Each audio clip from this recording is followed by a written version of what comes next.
The biggest mistake crypto investors are making right now is assuming this cycle will end the same way as the last ones. Most are still stuck watching the calendar, waiting for a cycle top just because that's how it played out in the last 4-year patterns. But if you take a closer look at today's market structure and the on-chain data, it becomes clear that this bull market is unfolding in a very different way. This cycle isn't a copy-paste of the past. And if you keep holding on to the old blueprint without adjusting to new realities, you risk missing what could be the most important phase of this run. In this video, we're going to break down the key indicators that point toward an extended bull run, but with a structure unlike anything we've witnessed before. We'll explore how the flood of institutional adoption is rewriting Bitcoin's behavior, why volatility is steadily compressing, and what that means for capital flows into ETH and altcoins. And if you stick with me till the end, I'll share a powerful compounding strategy that fits perfectly with the narrative-driven mini-cycles that are dominating this market. If you're here for grounded, data-backed insights rather than recycled hopium, then make sure to hit that like button. It really helps the channel grow and keeps us motivated to bring you these breakdowns. And of course, don't forget to subscribe so you don't miss the next update. Let's get straight into it. Firstly, let's begin with the elephant in the room. Bitcoin's historical cycle is showing signs of breaking as new inflows and supportive regulation reshape the market. The first major sign flashed around the last halving. For the first time ever, Bitcoin hit a new all-time high before the halving, rallying to fresh highs in March 2024, a few months ahead of schedule. In every previous cycle, new highs only came months after the halving. The difference this time was US approval of the spot Bitcoin ETF in January 2024. That single event unleashed institutional demand and front-ran what would normally be post-halving price discovery. It was the first real confirmation that institutional flows can bend the traditional 4-year cycle. The second sign is visible in volatility. Historically, Bitcoin cycles were defined by gut-wrenching drops, with sharp 15% daily red candles appearing regularly. During the 2021 cycle alone, we saw more than 10 separate days where Bitcoin crashed over 15% between the halving and the cycle peak in November 2021. But this time is different. We're now 8 months into 2025, and Bitcoin still hasn't seen a single 15% daily drop this year. In fact, across this entire cycle since the 2024 halving, the only time we witnessed a 15% red daily candle was during the August 2024 yen carry trade unwind. A massive global macro shock that rattled every risk asset. Outside of that one anomaly, volatility this cycle has been dramatically muted, a clear sign that institutional demand is building a stronger price floor.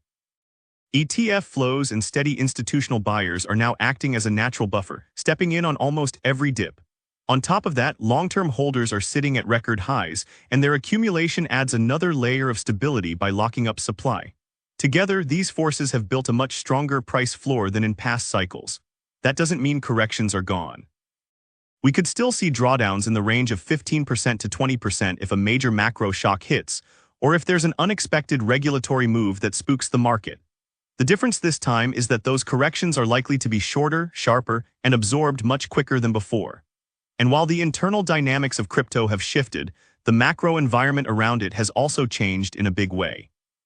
Interest rates are far more likely to trend lower than higher over the next year, which sets a favorable backdrop for all risk assets, especially Bitcoin. That in itself extends the timeline for this bull run and makes it highly unlikely that a cycle top is sitting just a couple of months ahead. Instead, what's happening is a structural break from the old 4-year rhythm. The traditional halving-driven cycle is being replaced by a more complex, but also more powerful setup, one where liquidity, regulation, and institutional adoption are the dominant drivers. Long-term holder accumulation at all-time highs, dampened volatility, and favorable macro tailwinds all point to the same conclusion. The rigid 4-year pattern is gone, and Bitcoin is now trading like a true macro asset, sensitive to liquidity flows but with a stronger foundation than ever before. So what does all of this mean? We're in a very different market regime where the old 4-year cycle theory is losing relevance. But that's not necessarily a bad thing. Instead of one clean parabolic bull run followed by a brutal multi-year bear, the market is evolving into a series of mini-cycles, each one driven by liquidity and narratives. We already saw this play out with the AI pump in early 2024, followed by the election rally in Q4. These weren't random pumps, they were liquidity-driven rotations, and this pattern of shorter, narrative-led moves is quickly becoming the new normal. The challenge here is clear. Simply buying and holding through an entire cycle might not be the best strategy anymore. While Bitcoin is still trending higher in the long term and institutional demand is creating strong downside absorption, the real alpha is in positioning correctly for these mini-cycles. Most investors are still stuck playing the old rulebook, assuming history will repeat perfectly, when in reality the market structure has matured and shifted into something far more dynamic.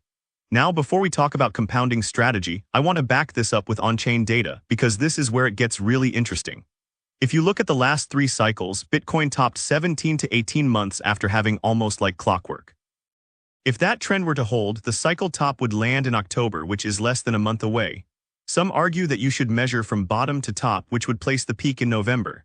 Either way, the traditional model suggests we're only weeks away from the top. But here is where things look completely different. Take the total altcoin market cap excluding the top 10 coins. In 2017, that sector delivered a jaw-dropping 30x from the halving until just 2 months before the top. In 2021, even with diminishing returns, altcoins still pulled off a very respectable 12x during that same window. Compare that with this cycle. Since the halving, total altcoin market cap outside the top 10 is actually down 15%. If the top is really due in the next couple of months, then altcoins are massively underperforming, and at this point you'd have been better off sitting in gold than chasing them. The Bitcoin dominance chart confirms this shift. Back in 2017, dominance sat near 50% at this stage of the cycle, down from over 90%, and that decline fueled life-changing altcoin rallies. In 2021, dominance was around 42% just before the top, only slightly above the cycle bottom near 39%. But in this cycle, Bitcoin dominance has remained stubbornly high. Even after a recent reversal, it's still hovering around 58%, which is far stronger than we've ever seen at this point in a cycle. That tells us liquidity is sticking with Bitcoin and majors, not rotating into the broader altcoin market the way it used to. By the way, I share regular cycle updates and data-driven analysis on X, so make sure to follow there for real-time insights. And if you found this video useful, consider joining the YouTube membership. You'll get access to our member-only Discord, special recognition, and extra resources, all for just a couple of bucks a month. Links are in the description below. Now, if you're convinced there has been a fundamental shift in this cycle compared to the previous ones, the next question is how to actually play it. This is where a compounding strategy tailored to the current market structure becomes critical. The way I approach it is simple but disciplined. Around 40 to 50% of my portfolio goes into core holdings such as Bitcoin, ETH, Solana, and a very small basket of large-cap projects that I trust to be long-term compounders. These are the positions I do not overtrade.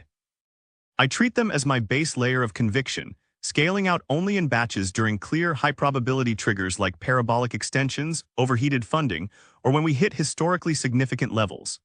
Think of these core holdings as the foundation of the portfolio, always working in the background while I manage rotations with the rest. That leaves 50 to 60% of my portfolio as what I call rotation capital. This is where the alpha comes from in a market driven by shorter, narrative-based mini-cycles.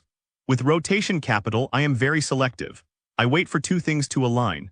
First, the RSI dipping below 30 to signal exhaustion, and second, a strong narrative catalyst that has the potential to catch liquidity. Both conditions together act as a filter, so I am not just chasing random pumps. When I take a rotation trade, I limit the size of any single position to no more than 10 to 15% of the overall portfolio. That way, even if a narrative fails, the damage is contained. Once a trade doubles, I follow a strict rule. I take 50% off the table immediately, booking profits, and let the other half run with a trailing stop. This method ensures I am locking in gains while still leaving room to capture outsized moves if the narrative continues to expand. The final step in the process is where compounding really happens. I channel the profits from successful rotation trades back into my core holdings or keep them aside as dry powder for the next compelling opportunity. Over time, this creates a snowball effect. The base layer grows steadily, while rotation capital multiplies during each successful wave. The key is consistency, discipline, and resisting the temptation to go all in on every hot narrative. When it comes to exiting core holdings, I rely on a couple of crucial indicators that I have covered many times on this channel. They have proven highly reliable for calling both local tops and bottoms. One tracks altcoin strength from a macro lens, while the other measures on-chain froth across the crypto market. The first is ETH versus global liquidity, which has nailed multiple turning points with near-perfect accuracy. It flagged both the March and November altcoin tops in 2024, showing clear signals to scale out into stables as ETH pressed against the upper red band. On the flip side, it is just as powerful in spotting bottoms. When ETH tags the lower green band, that is a strong buy signal. For anyone sitting on stables from earlier rotation plays, those moments are prime opportunities to re-enter high-conviction blue chips like Bitcoin or ETH. The second indicator is open interest dominance, another tool I often highlight here. It looks at the share of open interest between Bitcoin and altcoins.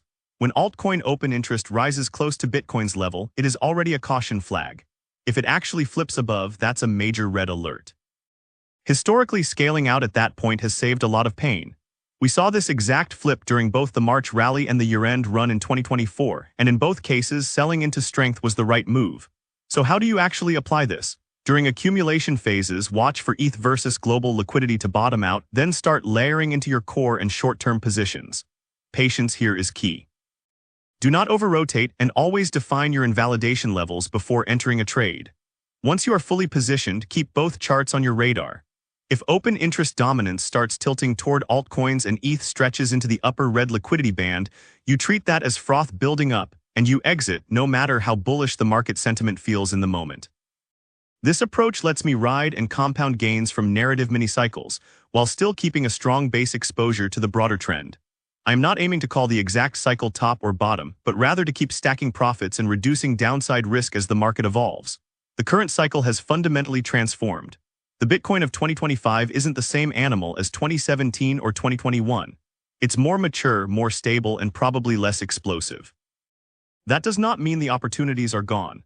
In fact, the extended cycle thesis points to a market where we could see steady appreciation over the coming months instead of one massive euphoric peak followed by a devastating crash. For long-term wealth building, that is actually a much healthier structure. The important thing is adapting your strategy to this new reality. In a maturing market, consistency always beats chasing hero trades. Building transformative wealth this time is no longer about sitting back and holding for 4 years. This cycle rewards an active hybrid approach. That means anchoring your portfolio with a strong core in blue-chip assets to capture the broader macro uptrend, while also running a disciplined rotation portfolio that takes advantage of short but powerful narrative mini-cycles. The game has changed, and so must the playbook. In this cycle, the real alpha is in rotation. So what is your take on the extended cycle theory? Are you positioning for a longer and more gradual climb, or do you still think we end with a parabolic finale? Share your thoughts in the comments. If this breakdown gave you clarity on how the cycle is unfolding, make sure to hit the like button and subscribe for more data-driven crypto strategy content. Thanks for watching, and I will see you in the next one.